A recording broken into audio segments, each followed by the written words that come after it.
So I was a little busy closing all the windows that I've had fans in because of the heat we've been having. All of a sudden we get this freak rainstorm, and that's the water running down the street. The yard is full of hail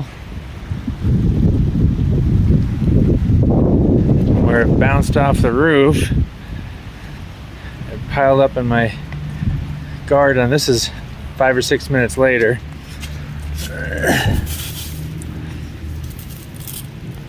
Look at the size of that one.